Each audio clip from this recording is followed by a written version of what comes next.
Welcome to யாவரும் கேலி. நான் உங்க பத்ரி பேசுறேன். உலகநாயகன் கமல்ஹாசன் படத்தை ஆரம்பிச்சிட்டாரா அப்படின்னு எனக்கு ஒரு டவுட். என்ன காரணம்னா, நேற்றுக்கு ஒரு பதிவு பார்த்தேன். அதாவது அஃபிஷியலாக ராஜ்கமல்லேருந்து எந்த விதமான அறிவிப்பும் இல்லை. பட் அந்த அன்பறிவு படம் ஆரம்பிச்சிருச்சோ அப்படின்னு ஒரு சந்தேகம். எதனால அப்படின்னா, ஒரு டப்பிங் ஆர்டிஸ்ட் அவங்க வந்து சீரியல்லாம் நடிக்கிறாங்க, டப்பிங் பேசுகிறாங்க. ஜானகி தேவி அப்படிங்கிற ஒரு டப்பிங் ஆர்டிஸ்ட். அவங்க நேற்றுக்கு த்ரெட்ஸில் வந்து ஒரு பதிவு போட்டிருந்தாங்க. இன்ஸ்டாகிராமு த்ரெட் அதெல்லாம் இருக்கும்ல, அதில் ஒரு பதிவு போட்டிருந்தாங்க. என்னன்னா, had the chance to dub for a character and Kamal sir himself guided me with his brilliant acting tips. Although it's a dubbing, his dedication level and contribution for each and every tiny thing is a surreal and unforgettable moment.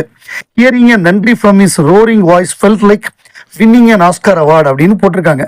அதாவது dubbing எப்படி பண்ணணுங்கிறதுல கமல்ஹாசன் மாதிரி சொல்லிக் கொடுக்க முடியாது. ஏன்னா அவர் வந்து அவ்வளோ best. அதாவது வாய்ஸ் மாடுலேஷன்னா அதுக்கு வந்து ஒரு ஸ்கூலே வந்து கமல்ஹாசன் தான்.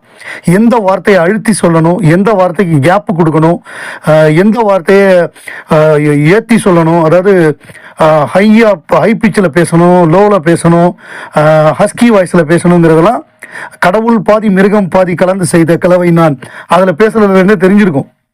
வாய்ஸ் மாடுலேஷன்னா அது கமல்ஹாசன் தான். அவரை மிஞ்சி எவனுமே கிடையாது. ஸோ அவர் வந்து சின்ன சின்ன டீட்டெயில், இதை எப்படி பண்ணணும், இதை வந்து அழுத்தி சொல்லணும், இது கொஞ்சம் ஒரு மாதிரி அழுகிற மாதிரி பேசுங்க, இதை வந்து கொஞ்சம் ஹாப்பியாக பேசுங்கன்னு அவர் சொல்லி கொடுத்து அவங்க ரொம்ப அழகாக பேசினாங்களாம். பேசி முடிச்சதுக்கப்புறம் நன்றி அப்படின்னு அவர் சொன்னாராம். அது வந்து அவங்களுக்கு ஆஸ்கார் விருது வாங்கினதுக்கு சமமாக இருந்தது அப்படின்னு அந்த பிக்சரை போட்டிருக்காங்க. இது ஒரு 9 hours முன்னாடி, நேற்று நைட்டு நான் பார்க்குறப்ப 9 hours முன்னாடி போஸ்ட் பண்ணியிருந்தாங்க. அப்படின்னா இது வந்து புது படத்துக்கான வேலை நடக்குதா, ஆண்டவர் வந்து அடுத்த படத்தை ஆரம்பிச்சிட்டாரா அப்படின்னு ஏதோ ஒரு வகையில் நம்ம தேடிக்கிட்டே இருக்கோம். ஒருவேளை இதுவா இல்லை பழசு வேற ஏதாவது அவங்க எப்பயோ எடுத்ததை இப்போ போடுறதுக்கு அவசியம் இல்லையே. 9 hours முன்னாடி அப்போ எடுத்திருந்தா முன்னாடியே போட்டிருப்பாங்களே போன படமா இருந்தா. ஸோ அதனால வந்து இது புதுசாக தான் இருக்குன்னு தோணுது. பார்ப்போம், அடுத்தடுத்த அப்டேட் வர்றப்ப நமக்கு தெரியாமலையா போகுது. கடந்த 50 ஆண்டுகளில் 1975 to 2025 தீபாவளி ரிலீஸ் தான் மிகப்பெரிய ரிலீஸ். தமிழ் சினிமா பொறுத்தவரைய தீபாவளி ரிலீஸில் 14 முறை 100 நாள் படம் கொடுத்த ஒரே நடிகர் உலகநாயகன் கமல்ஹாசன் அவர்கள். அதில் வந்து 7 படங்கள் சில்வர் ஜூப்ளி. ஸோ இந்த சாதனையை யாருமே பண்ணது கிடையாது.